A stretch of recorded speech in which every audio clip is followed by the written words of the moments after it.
Hey, it's Paul. Welcome back to Y&R Update. A crazy episode. I'm going to dive right into things.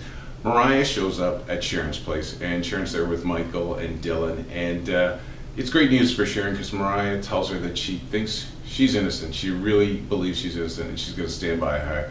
She's going to stand by her. They hug, and it's a pretty touching moment. Now, Michael's got to take off because, well, not before he tells Sharon he's got some good news for her. And the good news is that he's gotten the forensic test back, and they prove that there are traces of latex on the tire iron. Now that, I mean, we already know that because we saw Victor have his man, make a mold of the prints. So we know where this is going. It's great news for Sharon, and Michael takes off to go see Paul to, try and get the charges dropped or throw some doubt in there.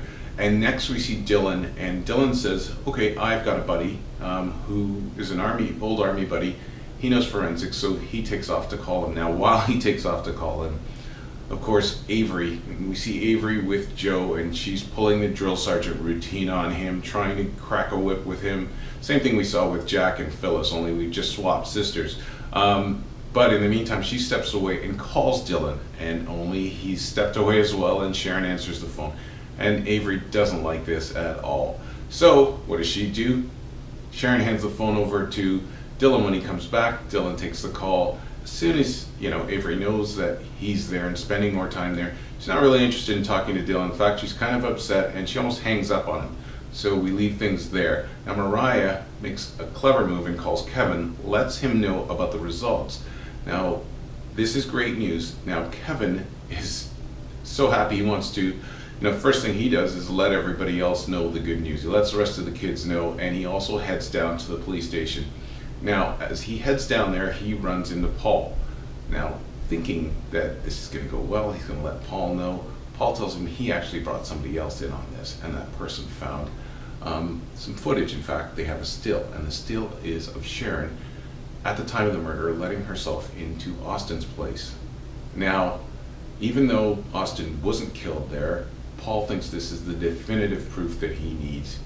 And I don't know where the old Paul is, because the old Paul would have figured out that there was some doubt in there, because that's not even where Austin was killed, even though it matches timing wise.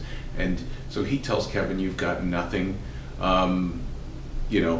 basically she's the murderer. Now Michael shows up and tells Paul all about the forensic evidence. In fact, he shows him, but he's not buying that. He says Sharon's the killer. Paul's staying close-minded about this, and he's convinced.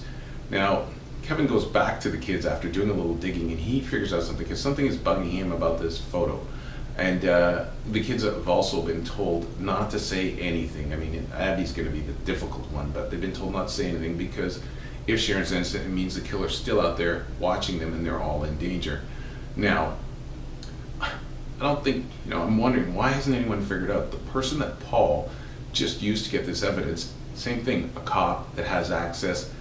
You think maybe that's your killer? Because what Kevin finds out is that there's something up with this photo, and he doesn't like it. He sees there's a deli in the photo, and that deli closes before 9 o'clock. Now, if this happened after 9, this photo that's got Sharon, why in the photo does it show that the deli is open?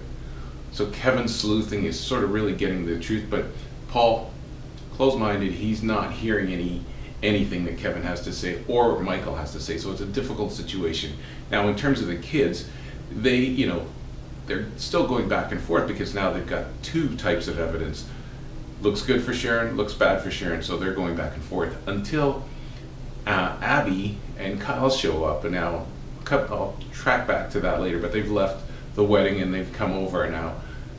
The first thing they do is they go back and forth over the evidence, but eventually Summer asks a few questions, and she figures out that Abby is sleeping with Stitch. The thing that she said was going to happen is now happening, and she's not happy. The two of them get into it, only Abby hasn't got much to say. She pretty much hangs her head, and it's an awkward situation. It's even awkward with Kyle, because Summer's basically giving him the boot. So they're all there trying to figure it out, but they do know that they have to keep their mouths shut because they don't want to tip the killer off. So, it's an interesting situation.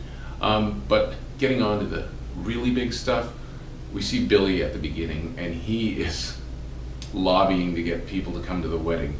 Now, he goes to Chelsea and he asks where Gabe is. still pretending like he could be his best man, and Chelsea, she knows he hates Gabe, and she doesn't really think he's up to something, but she wants to know why he's doing what he's doing. And he just says he wants all the fences mended and everyone to get along. I don't believe it, but apparently she does.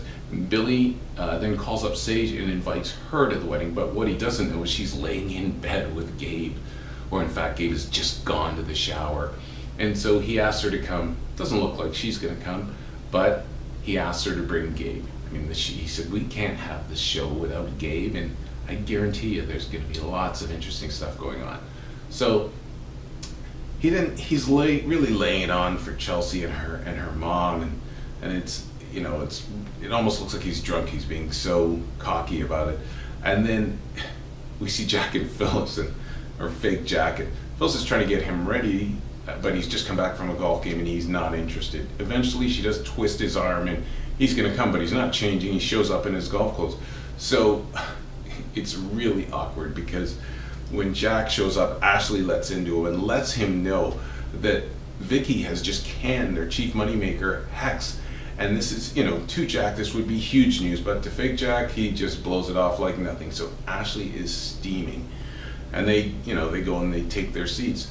And just as Chelsea's about to walk down the aisle, we see Gabe come down the stairs. And Billy's he caught Sage coming down the stairs just before that and wrangled her into staying. So now we've got everybody there.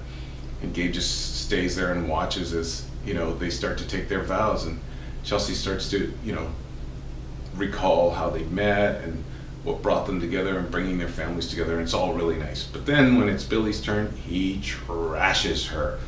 He starts out really nice and talks about how they met, and then he basically says, you were a bartender, I was in a jail in Myanmar, and it goes downhill from there, and everyone's stunned as he trashes her. And then he gets to the point where he announces, no, I'm not going to marry you. I'm not going to marry you. In fact, and then he tells him, you've been sleeping with Gabe. Yeah, the guy across the hall, our neighbor, good old Gabe. And he lets her have it and tells her what he thinks of her. Everyone's stunned. And, Ashley is asking her, is this true, Chelsea? And Chelsea doesn't want to talk to Ashley about this, but she wants to talk to Billy, and she says it was only one time. Now everyone knows. And Phyllis and Ashley let her have it with both barrels. I mean, it just gets awful. And in the end, Billy ends up calling her a con artist slut and tells Gabe he can come take her. At that point, Gabe comes in, he's ready to throw down. They almost get into blows and it just gets awful. Eventually Gabe gets thrown out and everyone kind of leaves. Now Billy goes up top to the rooftop bar and he's just hanging there, and Ashley sort of comes by to console him. And then we see goofy old fake Jack back at home with Phyllis, and Phyllis is trying to get him to show some concern, and he says, oh yeah, I'll call him tomorrow. That's about as much concern as he can muster. And at the end we see, Chelsea's sitting there crying, and Gabe walks up to her, Adam, and he tries to console her, and she lets him have it. She says, it's because of you. No, it's because of us. We did this. I can never be happy. I'm always going to be miserable. And she just tells him, I don't want anything to do with you, and she walks away and leaves Gabe standing there. And that's pretty much what happened. I think that's more than enough for an episode. Anyways, thanks for checking out YNR Update. It's Paul. Come back next week and I'll fill you in on what's going on. Don't forget to follow us on social media. Have a great weekend.